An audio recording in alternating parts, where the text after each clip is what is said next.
పత్రికల బిల్డప్‌లు, అవగాహనల రాహిత్యంతో కూడినటువంటి వార్తలు, దాని చుట్టూ మనం అల్లుకునేటటువంటి ఒక లోకం.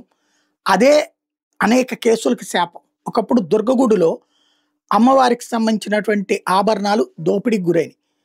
ఆ టైంలో ఇంకేముంది ఏదో పెద్ద ముఠా ప్రయత్నించింది. దాంతో లోపల ఉన్నటువంటి సిబ్బంది సహకారంతో చేసేసిందని నోటికొచ్చినట్టు ఎవడికాడు అల్లేశాడు లోకల్ రిపోర్టర్లు. అసలు సీన్ తర్వాత చూస్తే ఏమైంది? అక్కడున్న అన్ని ఫింగర్ ప్రింట్లు సిబ్బందితో ఫింగర్ ప్రింట్‌తో పోలుస్తాయి. ఎందుకని? వాళ్ళు అక్కడే పని చేస్తున్నారు కాబట్టి. తర్వాత వాటన్నిటితో సంబంధం లేని ఒక వేలు ముద్రని లెక్కించారు. దాన్ని దేశంలో ఉన్న అన్ని పోలీస్ స్టేషన్‌లకి పంపిస్తే ఒరిస్సాలో ట్రేస్ అయింది. సాహు అనేవాడు జైల్లో ఉన్నాడు. ఆ జైల్లో ఉన్నోడు దొంగతనాల కేసులో, గుళ్ళల్లో దొంగతనాల కేసులోనే అలవాటు వాడికి. వాడిదంతో సరిపోలిందని తేల్చారు. వెంటనే వాడిని జైల్లో ఉన్నాడు అప్పటికి. వాడిని పట్టుకొచ్చి విచారిస్తే, అవును నేనే దొంగతనం చేశాను. చేసేసి పారిపోయాను. నా దోవన నేను బతికేస్తున్నాను. ఇంకో దొంగతనంలో దొరికాను నేను అన్నటువంటిది చెప్పుకొచ్చాడు. కానీ ఈలోపు ఏంటి? ఈ పత్రికలు రాసేసినాయి. ఎవడో ఈడికెవడో చెవులో చెప్పినట్టు 100 మంది వచ్చి చేశారు, 50 మంది వచ్చి చేశారు, దాంట్లో కీలక అధికారులతో సంబంధం ఉంది, విశ్వసనీయ సమాచారం అంటూ పనికిమాలిన వార్తలు రాసుకొచ్చారు. అదన్నీ విఫలమయ్యి చివరికి అసలోడు సాహు ఒక్కడే చేశాడు. అది కూడా ఆ పక్కన అప్పట్లో ఇప్పుడున్నటువంటి గాలిగోపురం పక్కన నిద్రలు చేయడానికి పబ్లిక్‌ని అలౌ చేసేవాళ్ళు. అలా పడుకొని ఉన్నటువంటి సందర్భంలో అక్కడ కింద నిచ్చెన ఉంటది. ఇనప నిచ్చెన కిందకి దిగడానికి. ఎందుకంటే ఈ అభిషేకాలప్పుడు అట్లాంటి వాటి కోసం అర్చకుల కోసం పెడతారనమాట. దాంట్లో నుంచి కిందకి దిగే అవకాశం ఉందనేది చూశాడు. ఆ లోపల ఉండేటటువంటి సెక్యూరిటీ వాళ్ళు నిద్రపోతుంటారు రాత్రి అయితే అన్నటువంటిది ఒకటి గ్రహించాడు. వాళ్ళు పడుకున్న సమయంలో వెళ్ళి ఇతను చోరీ చేసుకుని వెళ్ళిపోయాడు. ఆ తర్వాత ఇన్ని కథనాలు వచ్చినాయి. ఆ తర్వాత ఎప్పుడో బయటపడింది.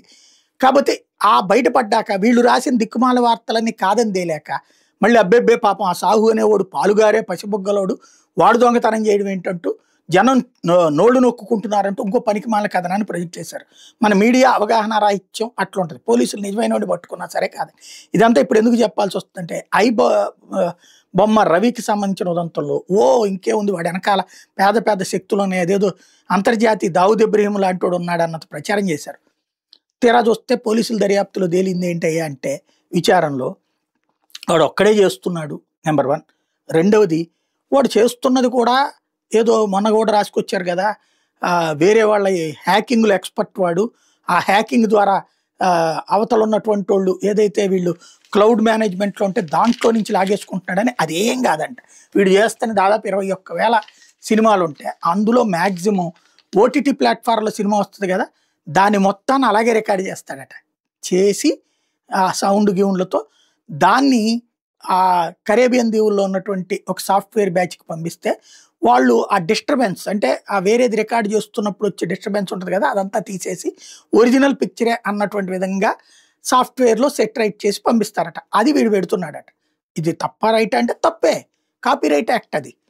అది కాపీరైట్ యాక్ట్ కింద వస్తుంది తప్పించి చీటింగు లేకపోతే సాఫ్ట్వేర్ హైజాకింగ్ ఇది రాదు. ఇది నెంబర్ 1. నెంబర్ 2 వచ్చేటప్పటికి, ఎందుకంటే ఇప్పుడు మనం కూడా యూట్యూబ్లో ఏదన్నా వీడియో చూపించామంటే అది వేరే వాళ్ళు అంతకుముందే పడితే కాపీరైట్ క్లెయిమ్ ఉంటుంది అది. కాబట్టి అప్పుడు అది పెద్ద ఇష్యూ అవ్వదు. అది ఖచ్చితంగా కాపీరైట్ యాక్ట్ కింద కేసులు అది సివిల్ కేసు అవుతుంది, క్రిమినల్ కేసు అవ్వదు.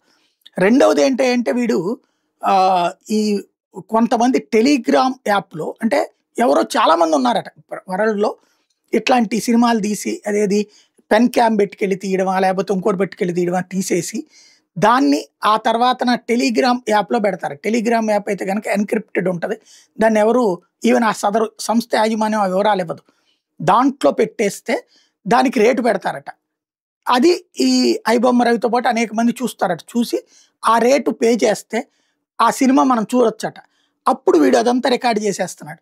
ఈలోపు ఆ తీసుకుని మనకి ఎవడైతే అది అమ్మాడో చూడటానికి ప్లేకి చూపెట్టాడో వాడు ఆ తర్వాత మాయమైపోతాడట. అడిగి బిట్ కాయిన్ల రూపంలో క్రిప్టో కరెన్సీ రూపంలో డబ్బులు పే చేయాలి. ఇతను అట్లా పే చేసేసి తీసుకుని చూస్తున్నాడు. చూడటం పేరుతో అది రికార్డ్ చేసి ఇతను తన దాంట్లో పెట్టుకుంటున్నాడు.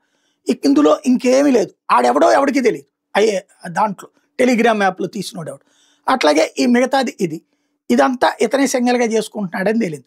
ఇప్పుడు ఇంకేం చేయాలి, ఈ ఇష్యూని ఎలా కంట్రోల్ చేయాలి అర్థం కాక తలబట్టుకుంటున్నారు.